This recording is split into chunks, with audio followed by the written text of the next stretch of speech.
Por certo, você já ouviu a seguinte frase, que já virou jargão no meio dos pregadores evangélicos, que texto sem contexto é pretexto para heresia. Quando você está preparando o sermão, você se preocupa com o contexto que você está estudando e você conhece quais são os tipos de contexto que existem? Nesse vídeo eu quero responder para você estas perguntas. Muito bem, irmãos. Pastor Denilson aqui com vocês. Sou bacharel em teologia, já dou aula de hermenêutica homilética desde 98, também pregação e ensino em escola bíblica dominical desde 94 e 95. E neste vídeo eu quero conversar com você a respeito desta importante ferramenta da hermenêutica bíblica, que é o contexto. Então, vamos para o vídeo e vamos conversar a respeito. Quero trazer aqui para vocês uma seguinte história que todos que trabalham com hermenêutica conhecem, por certo, você também já ouviu, a respeito de uma pessoa que, deprimida, muito angustiada, à beira de um suicídio, resolveu procurar a Bíblia e então buscar uma direção. E de uma forma aleatória, ela pega a Bíblia, ela abre e coloca o dedo sobre um texto para então buscar a direção. E o texto que ela se depara é Mateus capítulo 27, verso de número 5.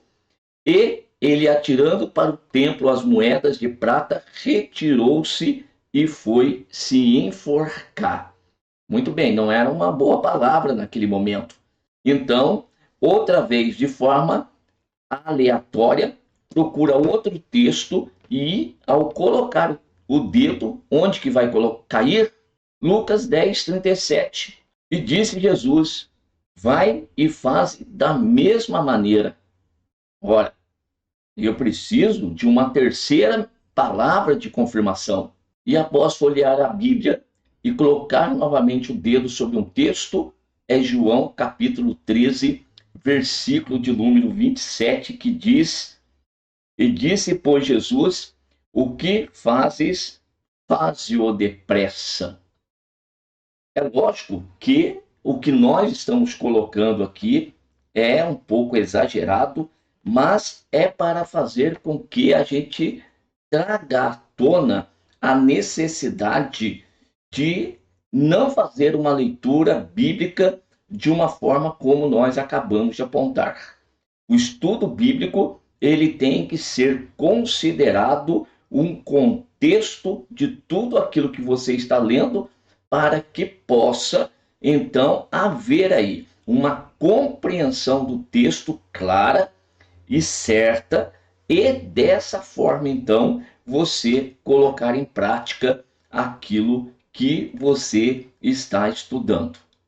Agora, quanto aos tipos de contexto existente, nós temos um primeiro que é imediato e nós temos um segundo que é o contexto imediato.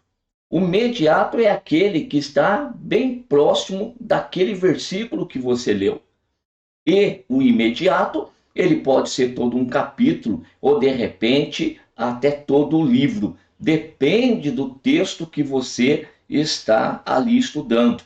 Se você, por exemplo, for estudar um texto de Romanos capítulo 6 ou 5, ou então até o capítulo 7, você vai precisar fazer a leitura desde o capítulo 3, verso 23, até lá o capítulo de número 8, onde está o encerramento do assunto. Então, tudo isso aqui está ligado ao contexto de um assunto do qual Paulo trata dentro desses capítulos que eu acabei de citar. Em outros casos, você vai ter ali perto mesmo, às vezes até dentro do próprio capítulo, o contexto daquele versículo que você está lendo.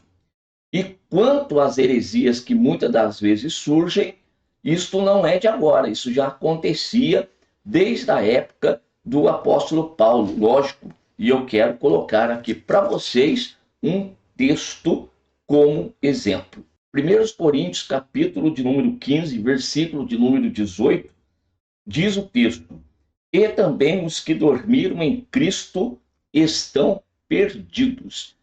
Perceba você que isso aqui é uma afirmação do apóstolo Paulo e que está dentro das Sagradas Escrituras. E eu vou repetir para você. E também os que dormiram em Cristo estão perdidos. Então, quando eu pego esse versículo de número 18 e eu o isolo, então eu tenho o meu texto. Mas eu posso aqui, a partir desse texto bíblico, criar uma doutrina e dizer que não existe ressurreição dos mortos? Porque Paulo disse que aqueles que dormiram em Cristo estão perdidos, e se também não existe ressurreição de mortos, então morreu, tudo terminou, tudo acabou? Ora, é necessário que nós leiamos todo este capítulo e entendamos o que Paulo está dizendo. Não é o meu caso agora neste vídeo. Se porventura você quiser que eu explique melhor o versículo, você deixa aí no comentário para nós, que no próximo vídeo eu trago para vocês uma explicação dele. Mas o intuito agora é simplesmente trazer esse alerta quanto, primeiro, esta forma de leitura aleatória, buscando sem sentido, sem uma direção ao texto sagrado, e uma vez que você fez isso, não procurar entender todo o contexto daquele assunto que está sendo tratado ali. Então é bom você procurar saber a respeito de contexto mediato e imediato e procurar entender o texto que você está lendo. E já fica um alerta aqui. Tome cuidado quando você estiver fazendo as leituras, você parar a leitura por conta da interrupção aqui pelos capítulos. Não, você deve fazer uma leitura do texto seguindo aqui o assunto. E se este assunto começou num determinado capítulo e ele vai até o próximo, então também a tua leitura deve acompanhar a mesma ideia, tá certo? Então, esse vídeo tem esse propósito com você nessa oportunidade, trazer esse alerta sobre a importância de um contexto bíblico e da existência de um contexto mediato e imediato que nós precisamos buscar entender. Até o próximo vídeo.